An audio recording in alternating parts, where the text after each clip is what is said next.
મુલાકાત દરમિયાન બનાસકાંઠાના સાંસદ જ્ઞાનીબેન ઠાકોરે પણ મુખ્યમંત્રી સાથે મુલાકાત કરી છે। રાહત પેકેજની માંગ કરતાની સાથે જ તેમણે કહ્યું કે 1000 કરોડનું રાહત પેકેજ આપવા માટે એ બનાસકાંઠા જિલ્લાને આપવામાં આવે આવી માંગ જ્ઞાનીબેન ઠાકોરે કરી છે કે વિકટ પરિસ્થિતિમાં પક્ષાપક્ષીથી દૂર રહી મદદ કરવા અપીલ કરી છે।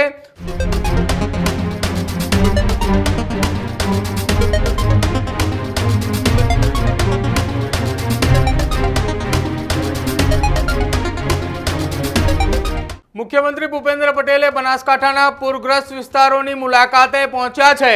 બનાસકાંઠાના સાંસદ જ્ઞાનીબેન ઠાકોરે એ દરમિયાન રાજ્યના મુખ્યમંત્રી ભૂપેન્દ્ર પટેલની સાથે મુલાકાત કરી છે।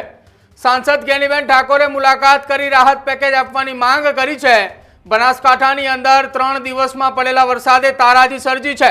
મુખ્યમંત્રી ભૂપેન્દ્ર પટેલે બનાસકાંઠાના પૂરગ્રસ્ત વિસ્તારની મુલાકાતે પહોંચ્યા છે। મુલાકાત દરમિયાન બનાસકાંઠાના સાંસદ જ્ઞાનીબેન ઠાકોરે પણ મુખ્યમંત્રી સાથે મુલાકાત કરી છે। સાંસદ જ્ઞાનીબેન ઠાકોરે મુલાકાત કરતા રાહત પેકેજની માંગ કરી છે। રાહત પેકેજની માંગ કરતાની સાથે જ તેમણે કહ્યું કે 1000 કરોડનું રાહત પેકેજ આપવા માટે એ બનાસકાંઠા જિલ્લાને આપવામાં આવે આવી માંગ જ્ઞાનીબેન ઠાકોરે કરી છે।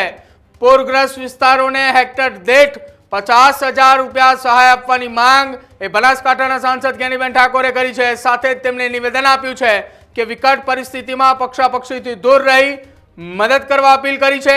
સાથે જ ખેતર માલિકો સાથે ભાગ્યાઓને પણ વળતર આપવામાં આવી માંગ એ બનાસકાંઠાના સાંસદ જ્ઞાનીબેન ઠાકોરે કરી છે।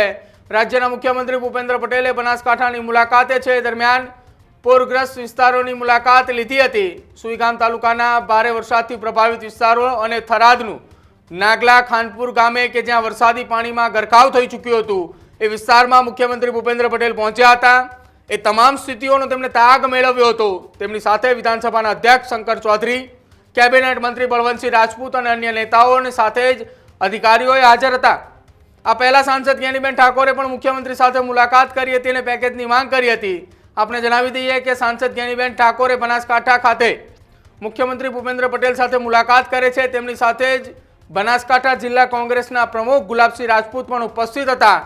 એ બંને એ રાજ્યના મુખ્યમંત્રીને એક પત્ર આપે છે। રૂબરૂ મુલાકાત કરી પત્ર આપે અને તેમના જણાવ્યા અનુસાર કે 1000 કરોડનું રાહત પેકેજ આપવા માટે તેમણે માંગ કરી છે। હેક્ટર દીઠ પૂરગ્રસ્ત વિસ્તારોની અંદર 50,000 સહાય આપવામાં માંગ કરવામાં આવી છે। આ વિકટ પરિસ્થિતિની અંદર ટીકા ટિપ્પણીઓથી દૂર રહેવા માટે સાંસદે નેતાઓને અપીલ કરી છે। ખેતર માલિકોની સાથે સાથે ભાગ્યાઓને પણ નુકસાનીનું વળતર મળે આ પ્રકારની માંગ એ જ્ઞાનીબેન ઠાકોરે રાજ્યના મુખ્યમંત્રી પાસે કરી છે। સાંભળો બનાસકાંઠાના સાંસદ જ્ઞાનીબેન ઠાકોરે મુખ્યમંત્રી સાથે મુલાકાત કર્યા બાદ શું નિવેદન આપ્યું એ ખાસ કરીને 17 ઇંચથી વધારે વરસાદ પડવાના કારણે 2015 નું ફ્લડ હોય, 17 નું હોય અને આ પછી એટલે વારંવાર ખેડૂતો આ વિસ્તારમાં ખૂબ મુશ્કેલી તો અનુભવે છે અને લાખો કરોડોનું નુકસાન થાય।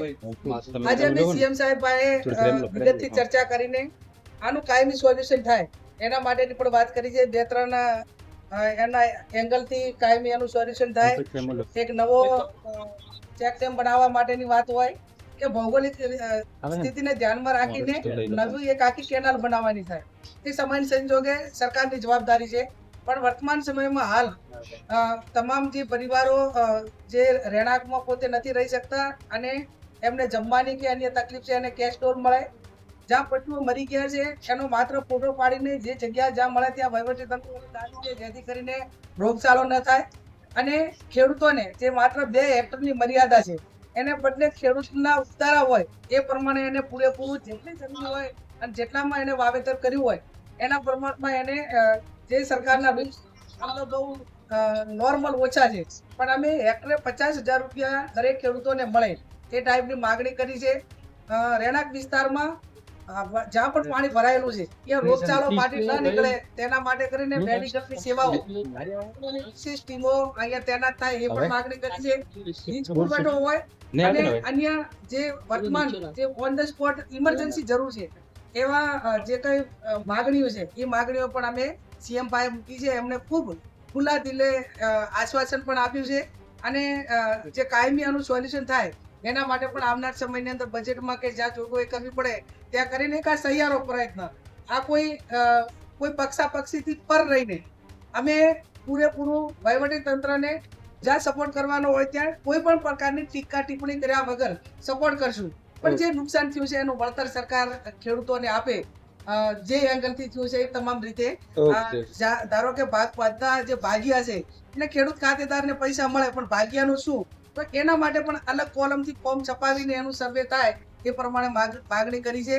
એટલે જે વર્તમાન સ્થિતિ પ્રમાણે જે અમારા ધ્યાનમાં આવ્યું અને અમે જે ફિલ્ડમાં ફર્યા એ પ્રમાણે જે જરૂર હતી એ તમામ માંગણીઓ અમે સરકાર પાસે મૂકી છે. વિશેષ પેકેજ અમે 1000 કરોડનું પેકેજ એ આ તાલુકાના ખેડૂતો માટે અને તમામ જે મેડિકલથી કરીને તમામ પ્રકારની સુવિધાઓ, જ્યાં રસ્તો તૂટ્યો હોય કે તમામ વિભાગોની, અને ખાસ કરીને મેં કીધું એમ કે વિશેષમાં વિશેષ એક વધારે પડતું જે નુકસાની છે એને ધ્યાનમાં રાખીને તમામ ખેડૂતોને આપે. એમાં જમીનની જે મર્યાદા હેક્ટર કે 2 હેક્ટરની છે એ હટાવવામાં આવે અને જેની જેટલી જમીન છે એટલું વળતર આપવામાં આવે. સામૂહિક રીતે આખા તાલુકાને પૂરગ્રસ્ત જાહેર કરી અને તમામ સોયગામ, વાવ, થરાદ કે જે વિસ્તારોની અંદર કાયમી પાણી નીકળે છે અને પાણી આજે પણ જે નુકસાન છે એ નજરની સામે જોવાય છે. એટલે હું માનું ત્યાં સુધી સીએમ સાહેબ હવાઈ નિરીક્ષણ પણ કરશે, પણ જે અમારી જે માગણીઓ હતી લોકો તરફથી એ અમે સરકાર સમજવું.